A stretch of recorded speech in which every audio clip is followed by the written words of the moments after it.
ஒரு விதைக்கு பின்னாடி இவ்ளோ பெரிய அரசியல் இருக்கு அப்படின்றத நிரூபிச்சிருக்காங்க எக்காலஜிஸ்டான வந்தனா சிவா.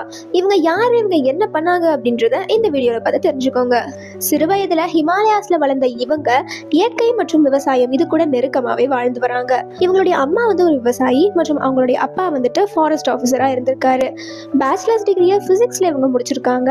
அதுக்கப்புறம் இவங்களுக்கு கனடா போற ஒரு வாய்ப்பு கிடைக்குது. அங்க போய் தான் அவங்களுடைய மாஸ்டர்ஸ் மற்றும் பிஹெச்டியை சயின்ஸ்ல, அதாவது அறிவியல் இவங்க முனைவர் பட்டம் பெறாங்க.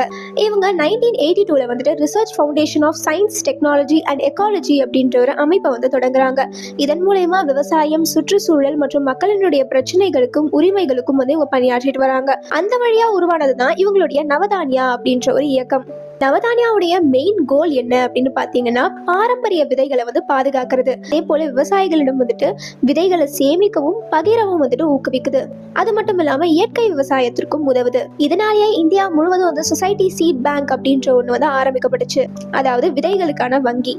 இங்க வெறும் விதைகள் மட்டும் சேமிக்கப்படல, நம்ம முன்னோர்கள் சேர்த்து வைத்த நெல், கோதுமை, மசாலா, பயிர் போன்ற எல்லா வகைகளும் பாதுகாக்கப்பட்டு இருக்கு.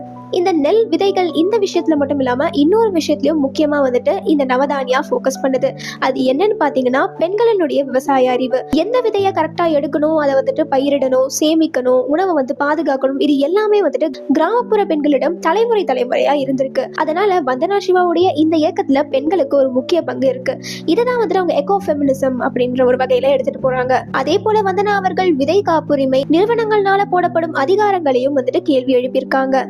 வேம்பு, பாஸ்மதி போன்ற இந்தியாவினுடைய உயிரியல் வளங்கள் மேலே இருக்கும் பயோபைரசி விவகாரங்களையும் இவங்க கேள்வி எழுப்பியிருக்காங்க. இன்று அவங்களுடைய பணியின் மூலம் பல பாரம்பரிய விதைகளானது பாதுகாக்கப்பட்டு வந்துட்டு இருக்கு. வந்தனா சிவா அவர்கள் பல விருதுகளை அவங்களுடைய பணிக்காக வாங்கியிருக்காங்க. அதுல முக்கியமா அல்டர்னேட்டிவ் நோபல் பிரைஸ்னு சொல்லப்படுற ரைட் லிவ்லிவுட் அவார்ட் 1993ல placing women and ecology in the centre of development category கேட்டகரி கீழே வாங்கியிருக்காங்க.